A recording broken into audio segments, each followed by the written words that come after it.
Mateo capítulo 4.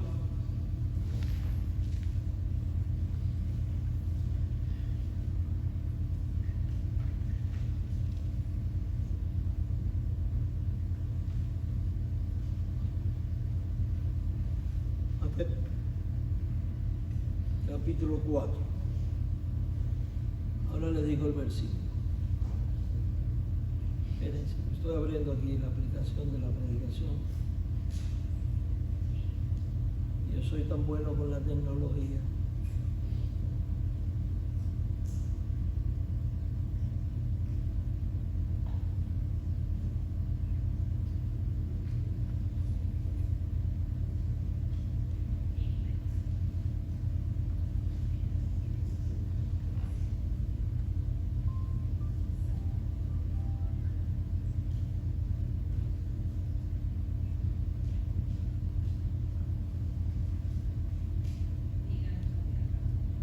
Mateo 4, versos 18 al 22.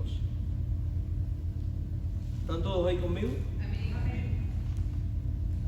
Mateo 4, versos 18 al 22. Dice de esta manera la Biblia: Andando Jesús junto al mar de Galilea, vio a dos hermanos, Simón llamado Pedro y Andrés su hermano, que echaban la red en el mar, porque eran pescadores. Y les dijo: venid en pos de mí y os haré pescadores de hombres. Ellos entonces, dejando al instante las redes, le siguieron. Pasado de allí, vio a otros dos hermanos, Jacobo hijo de Zebedeo y Juan su hermano, en la barca con Zebedeo su padre, que remendaban sus redes, y los llamó. Y ellos, dejando al instante las barcas y a su padre, le siguieron. Oremos. Padre, te damos gracias por tu palabra. Rogamos que tu Espíritu Santo nos dirija en esta exposición, hable a nuestras mentes y a nuestros corazones. Ilumínanos, Señor, y sé tú ministrándonos en Cristo. Amén. Mis queridos hermanos en el Señor, hemos titulado este mensaje el ciclo bíblico del discipulado cristiano, y hoy vamos a ver la etapa número 2, específicamente el llamado, el llamado. Y bueno, pues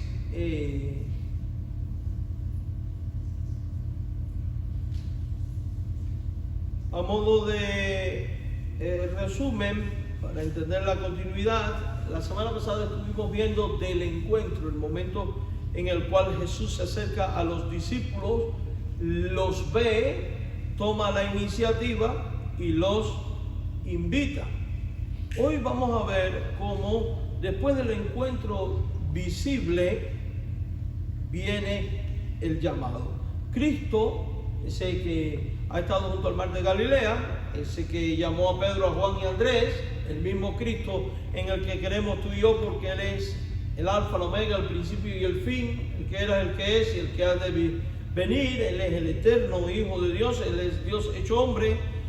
Nunca se acerca simplemente para que la gente lo admire. Cada vez que en la Biblia Cristo se acerca a una persona es porque tiene un plan, tiene un propósito y tiene el deseo profundo de entrar en una relación de amor y de ministerio con esa persona. Él se acerca para que el otro se convierta en su seguidor. Y eso es lo que va a pasar en este pasaje de la Biblia, y es exactamente lo mismo que ha pasado con tu vida y con mi vida. Él se acercó a nosotros porque quiere que nosotros seamos fieles seguidores de Él. Su propósito no es despertar curiosidad en los discípulos, sino producir obediencia en el corazón de cada uno de ellos. Por eso les va a enseñar: mis ovejas oyen mi voz y me siguen. Por eso va a enseñar con toda claridad en la palabra: el que me ama guarda mis mandamientos. Y es que en toda la Biblia, cada vez que Dios llamó a un pueblo y cada vez que Dios entró en una relación de amor con un pueblo, siempre le exigió a ese pueblo obediencia. Por ejemplo, cuando hizo el pacto con Abraham, con Adán y con Eva en el huerto del Edén, le dijo: toda esta tierra es para ti, puedes comer de todo árbol solamente espero de ti una cosa, que no comas del árbol de la ciencia del bien y del mal. Dios esperaba a obediencia. Luego, cuando Dios da la ley de Moisés y hacen un pacto primero en el Sinaí y después, antes de entrar a la tierra prometida, antes de cruzar el río Jordán, Dios dice: estas son mis leyes y preceptos, y hace nuevamente un acuerdo con ellos. Si ustedes me aman, deben guardar esta ley y vendrán estas bendiciones. Y Jesús con sus discípulos va a llegar a decir: el que me ama guarda mis mandamientos, mis ovejas oyen mi voz y me siguen. Entonces, definitivamente Jesús se acerca a nosotros para que nosotros nos convirtamos en seguidores y seguidores obedientes. Si usted se da cuenta, este estilo de vida contrasta radicalmente con el estilo de vida religioso o con el estilo de vida legalista, en el sentido de que la religión lo que propone es seguir normas, reglas, y desemboca en pura apariencia o en formalismo no bíblico que, lejos de producir obediencia, generan pecado en el individuo y una vida de pecado en la convivencia de tales grupos. El encuentro de Jesús con Pedro, con Andrés, revela quién es el Señor y nos muestra que el llamado hecho por Cristo exige una decisión. La decisión de seguirle o no. La decisión de seguirle o no. Ahora, Jesús es muy claro y el Evangelio es muy claro. El seguir a Cristo exige el pagar un precio, un costo, e implica una renuncia a las ideas personales, al estilo de vida personal, para vivir bajo las normas y la adopción del estilo de vida prescrito por el Maestro, en este caso Jesucristo. En una sola frase nosotros encontramos tres elementos esenciales del discipulado cristiano, en este versículo 19. Tres elementos. Y les dijo, el primero de ellos, que es: venid, venid. Después dice: en pos de mí, yo os haré. Y después declara: pescadores de hombres. Aquí encontramos tres cosas: un mandato, una promesa y una obra de transformación. Y vamos a meditar hoy en estas tres cosas, porque es precisamente lo mismo que ha hecho Cristo contigo y conmigo. Es de hecho lo que ha estado haciendo desde el momento en que Él te encontró, y es de hecho lo que Él quiere hacer. Y si tú, por alguna razón o motivo, que pueden ser muy variados y no vamos a reflexionar en ello porque no es la ocasión, has estado andando fuera de este orden, pues te animo a que consideres lo que vamos a ver, para que asimiles el mandato de Cristo, la promesa de Cristo y la transformación que espera Cristo en tu vida y mi vida, y alinees tu vida con la de Él. Mis queridos hermanos en el Señor, veamos en primer lugar el mandato. Note que Jesús se acerca y les dice: sígueme. Estas son las primeras palabras, las cuales no son una explicación, sino una invitación, y es una invitación que posee autoridad. Note cómo está en un término imperativo: sígueme.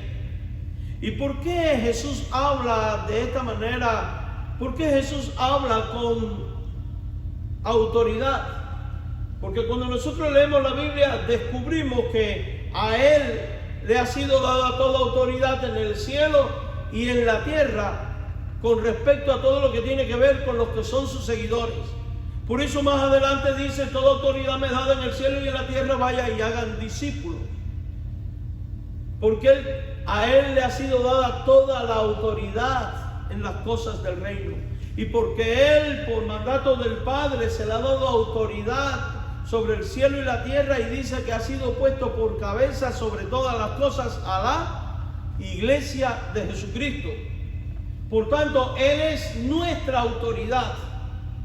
Y nosotros, como seguidores de Él, no podemos descartar esta realidad y debemos de trabajar para vivir en armonía y en respuesta a esta gran verdad bíblica, de tal manera que seamos hallados conducidos en el diario vivir en un estilo de vida caracterizado por vivir sometidos a la autoridad de Cristo. Y si este Cristo te dice a ti y a mí de la misma manera que le dijo a Pedro, a Andrés y a Juan, vengan en pos de mí, venid conmigo, y hoy lo manifiesta diciendo, id, vayan al mundo, hagan discípulos, sean luz del mundo, sean sal de la tierra, definitivamente, amado hermano, no nos queda otra cosa que obedecer y seguir incondicionalmente y de manera radical el mandato de Cristo.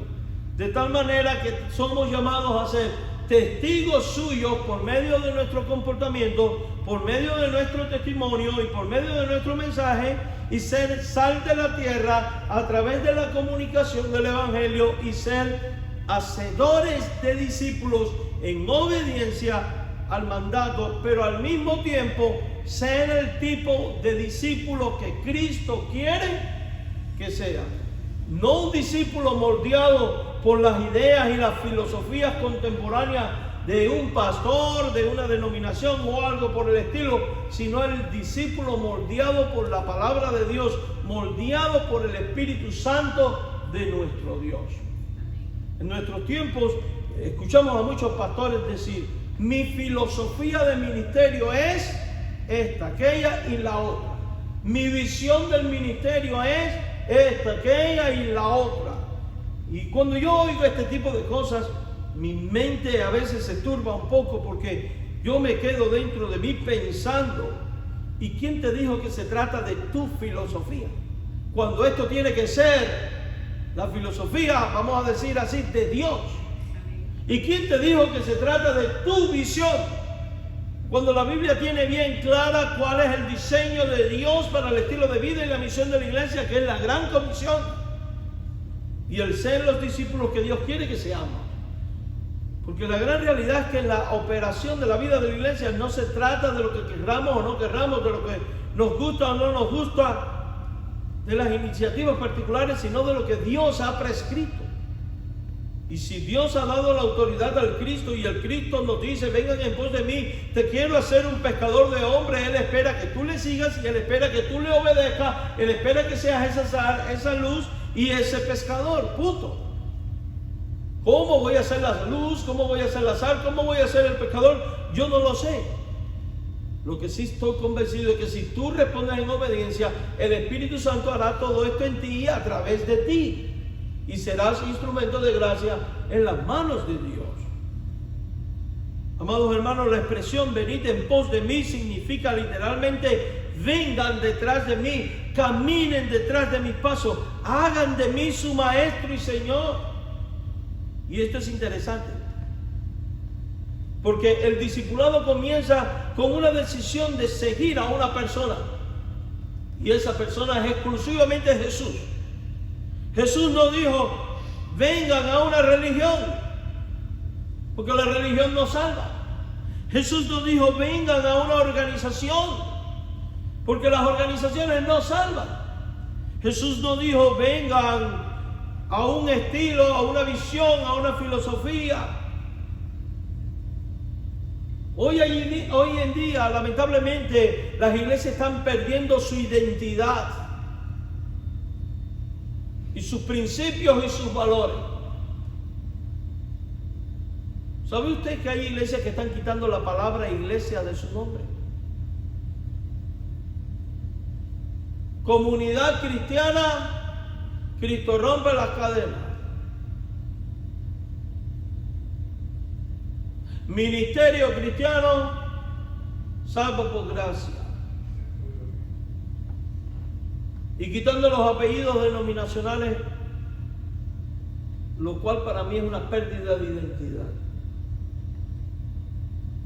Organización teocrática de los testigos de Jehová, por ejemplo. No, porque es que ya la palabra iglesia en estos tiempos, eso se llama pragmatismo.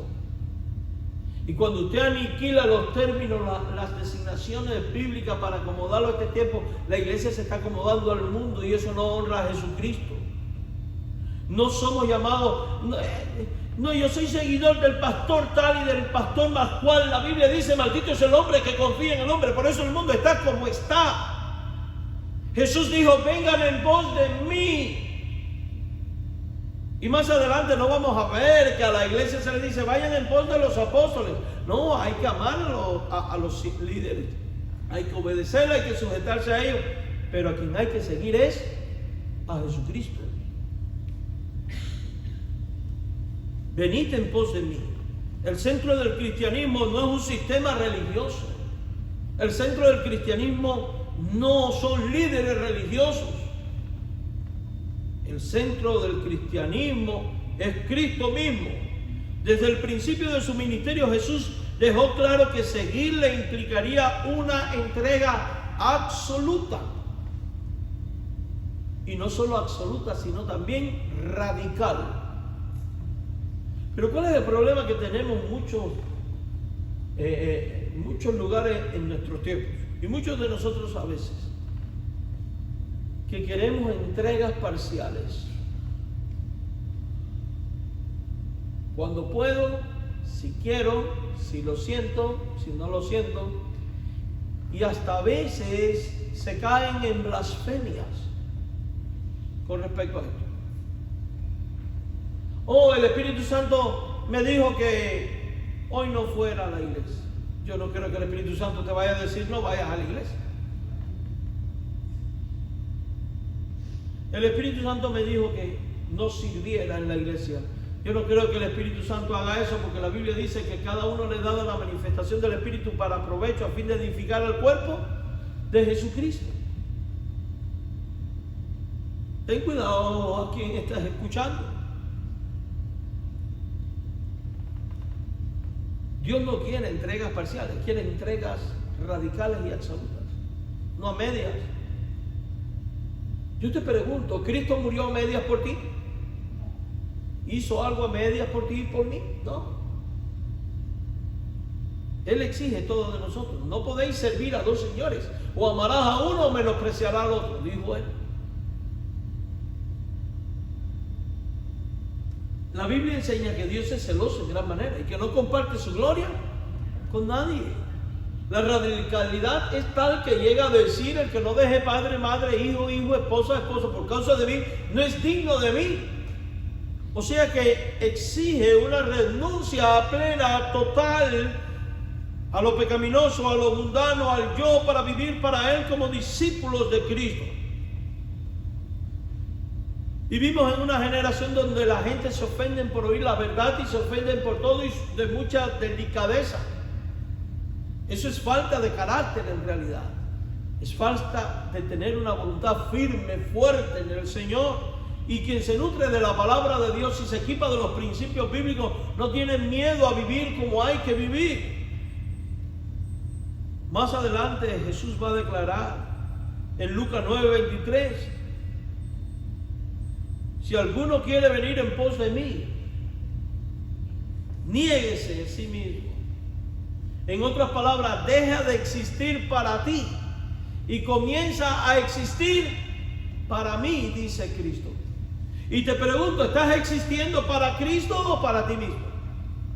Oh, pastor, yo estoy existiendo para Cristo. Mira, yo doy clase, yo canto alabanzas, yo limpio el templo, yo cocino, yo busco a personas, Tengan cuidado, porque todas esas cosas se pueden hacer en nombre de Cristo, pero hacerse para sí mismo.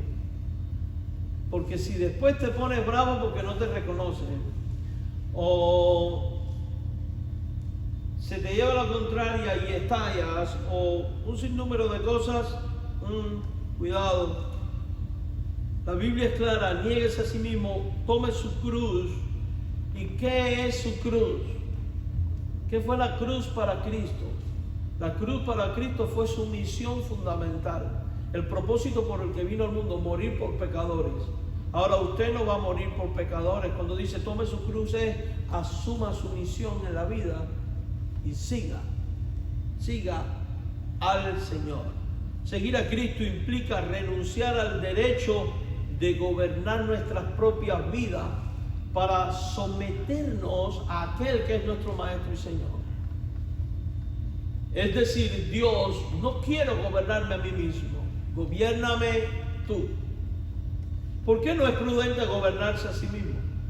Porque separado de Cristo, nada podemos hacer. ¿Por qué no es prudente gobernarnos a nosotros mismos? Porque la realidad es que por causa del remanente de pecado presente aún en nosotros, nuestra conciencia puede estar endurecida y nuestro espíritu entristecido, y por tanto tener malos pensamientos y tomar malas decisiones. Y porque lo cierto es que las decisiones del hombre en la carne son siempre de continuo mal. Hermanos, si estando a veces en el Espíritu, buscando el Espíritu, en la dirección del Espíritu, tomamos malas decisiones, imagínense cuando actuamos o queremos actuar independientes de Dios.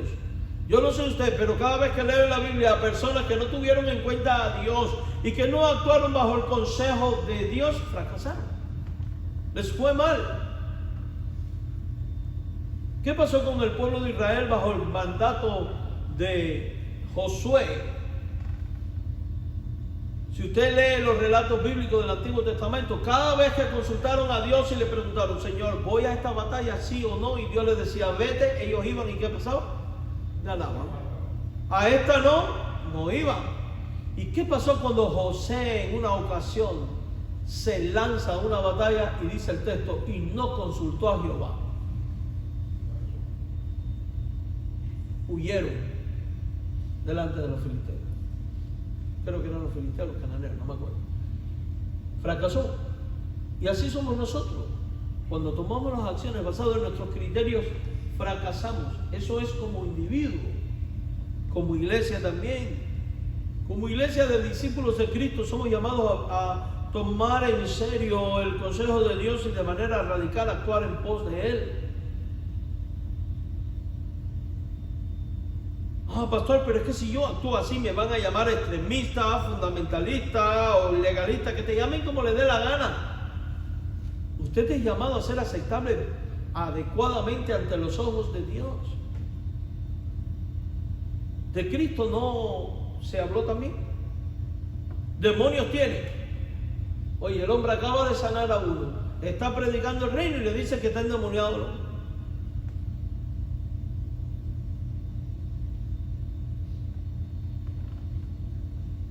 Viene el Hijo del Hombre, dijo Jesús, que no come y bebe, que bebe y come con pecadores, y dice comelón y bebedor. Mire, el mundo y la gente, independientemente de cómo tú decidas vivir para la gloria de Dios, siempre va a hablar. Y a ti no te puede importar lo que el mundo diga, te tiene que importar lo que diga ¿quién? Dios. Él no llama admiradores. Cristo no te llama para que tú lo admires. En el mundo, Cristo está lleno de admiradores. Hay inconversos que admiran a Cristo. Hay filósofos que admiran a Cristo. Hay religiones que admiran a Cristo. Usted va a los árabes, los islamistas, y le preguntan por Cristo y lo admiran. Fue un gran profeta y un gran maestro, pero hasta ahí no pasan de la admiración. Va a los masones y admiran a Cristo, pero no pasan de la admiración. Y lamentablemente hay muchos en las iglesias hoy en día que están admirando a Cristo. Pero lo que tú y yo tenemos que asimilar, que es lo que Jesús está enseñando a Pedro, a Andrés y a Juan, y quería transmitirnos, es que Él no quiere que le admiremos. Él quiere que seamos sus discípulos. Cristo no llama simpatizantes, no. Y ojo, porque muchas iglesias hoy en nombre del evangelismo, en realidad lo que están buscando es simpatizantes. Gente que simpatice con nuestra iglesia y que vengan para acá. Si nosotros el día de mañana se nos llena este lugar de gente ya convertida, lo que hemos crecido en simpatía, pero no en evangelismo. No en evangelismo. Y Dios lo que quiere es un pueblo de seguidores fieles que se toman en serio la evangelización. No sé si me explico lo que quiero decir, ¿verdad? Mis queridos hermanos, esto es importante. Porque cuando la iglesia trabaja para ser simpática, cuando venga alguien más simpático que tú, se van a ir para allá. No. Cristo llama seguidores. Gente que es fiel a Cristo en lo bueno y en lo malo. En el tiempo de crisis y en el tiempo de gloria. En otra ocasión Jesús enseñó en Mateo 10: el que ama padre o madre más que a mí no es digno de mí. El que ama a hijo o hija más que a mí no es digno de mí. Y el que no toma su cruz y sigue en pos de mí no es digno de mí. Eso no significa dejar de amar a la familia, significa que Cristo debe de ocupar el primer lugar por encima de cualquier otra cosa y cualquier otro afecto. Si mi padre y mi madre me piden que viva contrario al mandato de Cristo, no tengo ningún deber ni obligación de obedecer a mi padre en tales cosas, porque Cristo está primero. Si mi padre y mi madre se levantan contra mí por yo ser fiel a un principio bíblico, el cristiano verdadero opta por Cristo. Y en la confianza de que ese Cristo va a transformar la forma de pensar, de vivir y de actuar del padre y de la madre. Porque Él lo hace, porque ha dicho: serás salvo tú y tu casa. El discípulo reorganiza toda su vida alrededor de Cristo. Organiza su tiempo para pasar tiempo con Cristo en la oración personal cada día, a solas con Él, y en la devoción ¿qué? Comunitaria. Administrar el tiempo, porque domingo, día del Señor, es hora de estar aquí. Todos los días, en algún momento, tiempo con Dios. Organiza sus prioridades, organiza sus recursos, organiza sus sueños. Todo comienza a girar alrededor del Señor que le salvó. Seguir implica caminar detrás del maestro. En la cultura judía, un discípulo caminaba literalmente detrás de su rabino. Observan cómo hablan, cómo trataba a la persona, cómo interpretaba la escritura, cómo oraba, cómo enfrentaba el sufrimiento. El aprendizaje no ocurría solamente escuchando lecciones, ocurría viviendo junto al maestro. Tu aprendizaje y mi aprendizaje no va a ocurrir solo viniendo el domingo a escuchar un estudio. Tu aprendizaje va a ocurrir cuando cada día, acercándote a la Biblia, miras a Cristo y sigues a Cristo. Y haces tuyo esos principios. Por eso, mis queridos hermanos,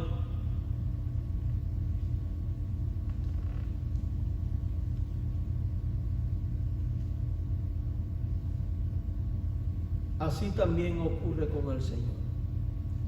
El discípulo aprende contemplando el carácter de Cristo.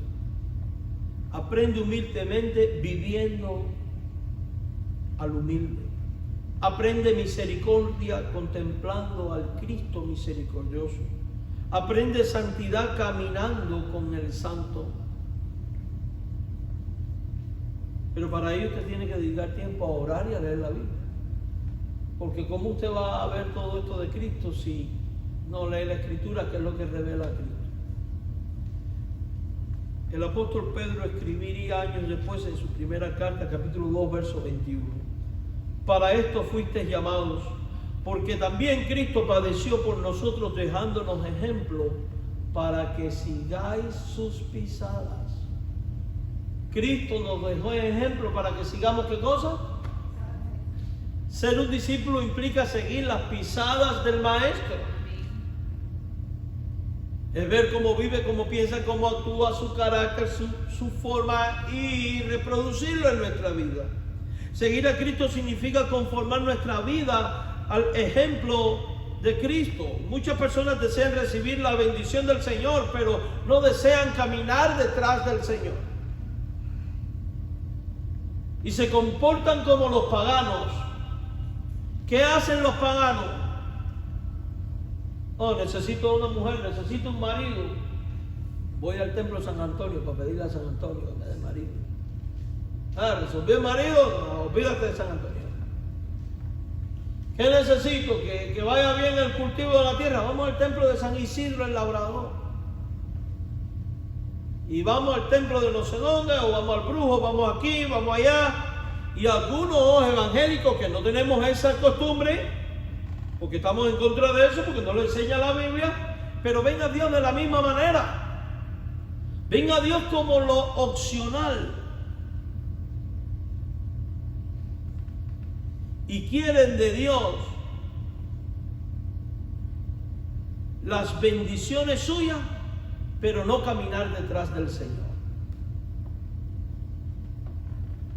Y las bendiciones vienen solamente cuando se camina detrás del Señor. Porque la Biblia dice, busca primero de Dios, primeramente el reino de Dios y su justicia. ¿Y qué más? Y todas las demás cosas serán añadidas. Salmo 1, bienaventurado el varón que no anduvo en consejo de malos, ni en silla de escarnecedores se ha sentado, sino que en la ley de Jehová está su delicia, en su ley medita de día y de noche. Será como árbol plantado junto a corrientes de agua, que da su fruto a su tiempo y su hoja no cae, y todo lo que hace prosperará. Cuando usted hace la voluntad de Dios, porque ha decidido radicalmente seguir a Jesús, su estilo de vida y sus mandamientos, usted va a ver la bendición de Dios en su vida. Muchos quieren la paz de Dios, pero no quieren obediencia. Y no asimilan que el hombre en pecado está en conflicto con Dios. No ames el mundo ni la mitad ni las cosas que están en el mundo, porque la mitad con el mundo es ¿qué? Enemistad con Dios. Entonces, ¿qué estamos teniendo? Creyentes que el Señor, dame tu paz, te pido la paz para mi ciudad. Y vas y pecas, y vas y vives como te da la gana, y Cristo es la última opción, y todo es sentimentalismo. Y no nos damos cuenta, mis amados hermanos, que una actitud así es catastrófica, porque es tener una falsa paz, porque Dios no está en paz con el que vive deliberadamente en el pecado. Y la gente quiere paz sin obediencia. Me viene a la mente ahora un texto, se lo voy a leer, no me acordaba de este texto, el Salmo 50. Búsquelo ahí en su Biblia, porque es un texto terrible.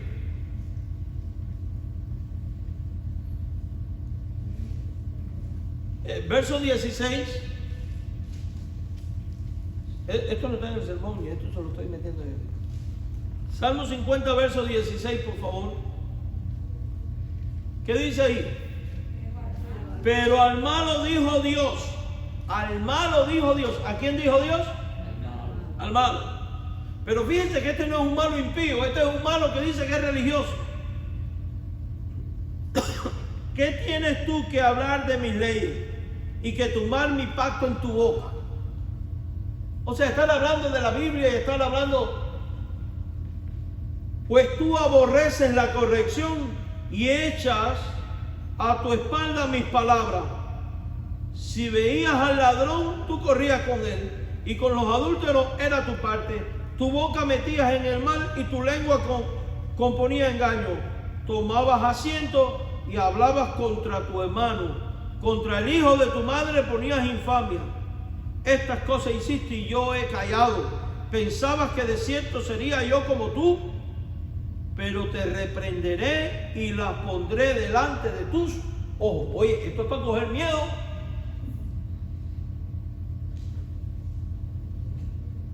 Y la gente juega con Dios.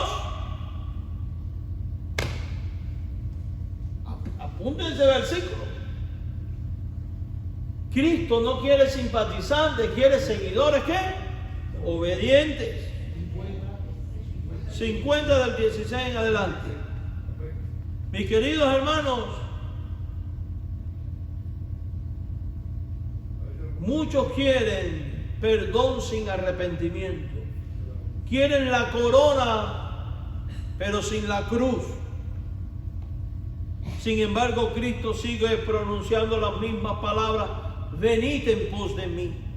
Cada mañana el discípulo vuelve a escuchar ese llamado. No es un llamado que ocurrió solamente en el día de la conversión, no, es una invitación a rendir nuevamente nuestra voluntad al Señor todos los días. Yo te pregunto, ¿pecamos todos los días, sí o no? Entonces tenemos que estar renovándolo todos los días. Definitivamente el Señor quiere que seamos sus seguidores. Ahora, hay una promesa para el que decide seguir a Cristo. Vengan en pos de mí. Y dice ahora Jesús: te haré seguidor de hombres. Te haré. ¿Quién es el que hace? Dios. Fíjense, en el pasaje anterior vimos qué cosa, que Él es el que se acercó, es el que vio, Él es el que llama y Él es el que hace. Después del mandato aparece esta promesa. Jesús no dice háganse mejores personas, no. Jesús no está diciendo tengan ustedes más disciplinas. Jesús no dice transformen ustedes mismos su vida. Jesús no dice busquen dónde ir a estudiar en un seminario y equípense. Jesús no dice eso. Jesús dice yo os haré. Estamos hablando, amados hermanos, que aquel que tiene el poder en el cielo y en la tierra, y que es cabeza de la iglesia, y que es el Hijo de Dios, y que es Dios hecho hombre, va a hacer y hace su obra en aquellos que deciden seguirle radicalmente. Y si tú respondes al llamado de Dios y sigues a Jesucristo, Él va a hacer la obra en ti, contigo y a través de ti. Y yo lo creo, porque nuestro Dios no es mentiroso. Mi querido hermano,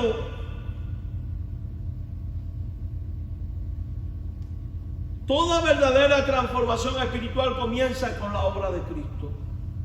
Y eso es importante, porque a veces oímos la llamada y tenemos la promesa, pero insofacto nos ataca la inseguridad y entramos en crisis espiritual.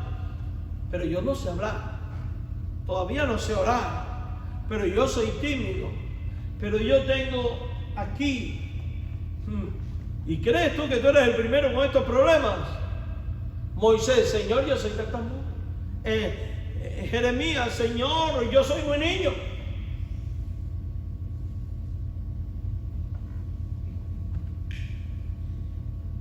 Jonás: yo no voy. ¿Y dónde terminaron todos ellos? Haciendo lo que Dios. Porque cuando Dios quiere hacer algo contigo, Él lo hace y tú también. Porque Dios es irresistible. Mi querido hermano, Pedro era impulsivo. Y después cuánto no padeció con paciencia. Juan era intolerante. Sí, ese Juan que es el que más habla del amor de Dios y del amor del Cristo. Le decían el hijo del trueno. Señor, si quiere que oremos para que Dios baje fuego del cielo sobre esto como hizo Elías. ¡Ey! Juan era como somos a veces nosotros. Señor, o cálmalo o te lo mandamos. O llévatelo. ¿Verdad que sí? Le llamaban Bonerges, algo así. Tomás, ¿qué cosa era? Incrédulo, el desconfiado del grupo. Mateo era el despreciado por todos. Ninguno de ellos llegó preparado. Ninguno llegó preparado.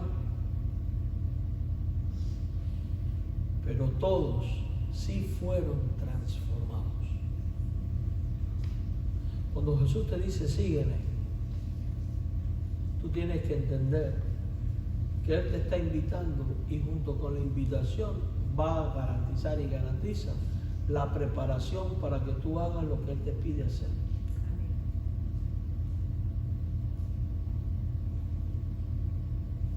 Aquí tenemos un grupo de hermanos que se están haciendo especialistas en cuestiones de agua, químicos y estamos aprendiendo para la gloria de Dios. Ninguno llegó preparado, hermano,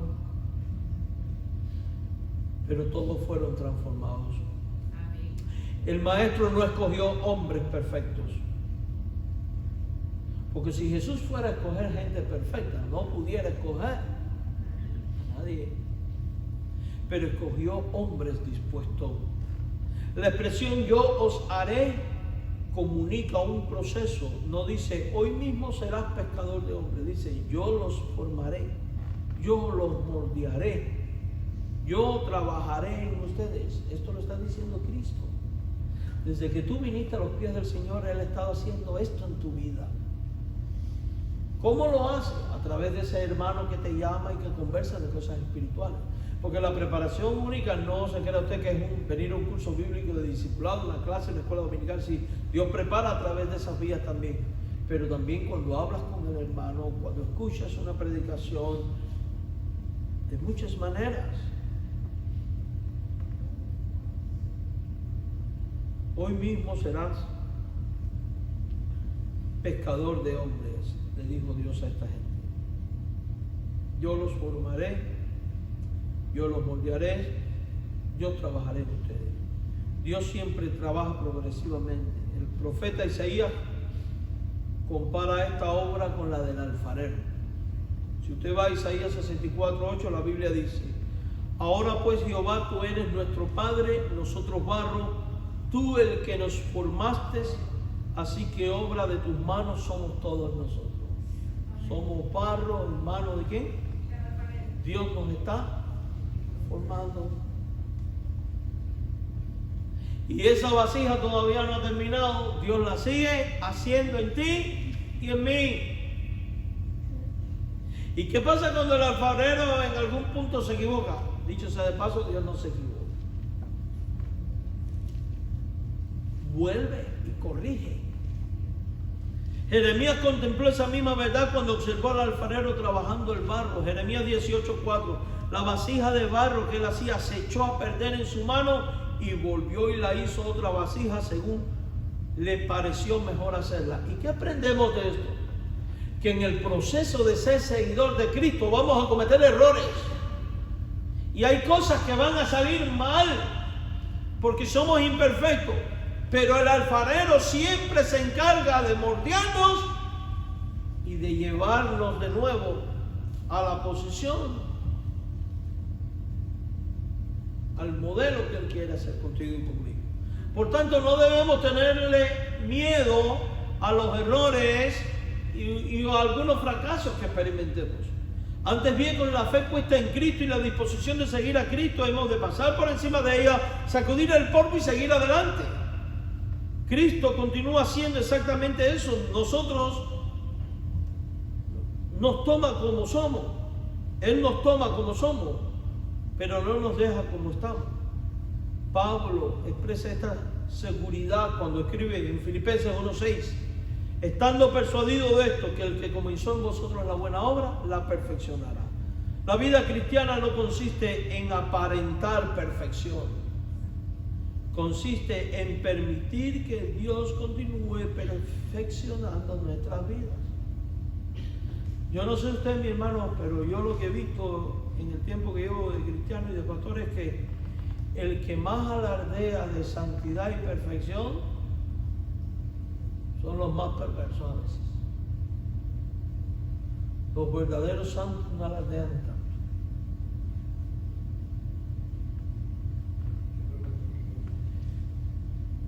Mis queridos hermanos en el Señor, pescadores de hombres, Jesús utiliza el lenguaje que ellos entendían. Ellos sabían lanzar redes, en el caso de Andrés y Pedro, y ahora aprenderían a anunciar el Evangelio. Y así como el pescador sale al mar con paciencia, perseverancia, esperanza, el discípulo sale al mundo llevando el mensaje de Cristo.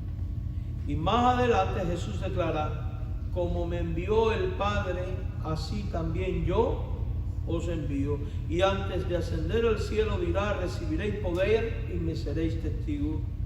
El propósito del discipulado nunca termina en nosotros. Todo discípulo es formado para participar en la misión de Dios.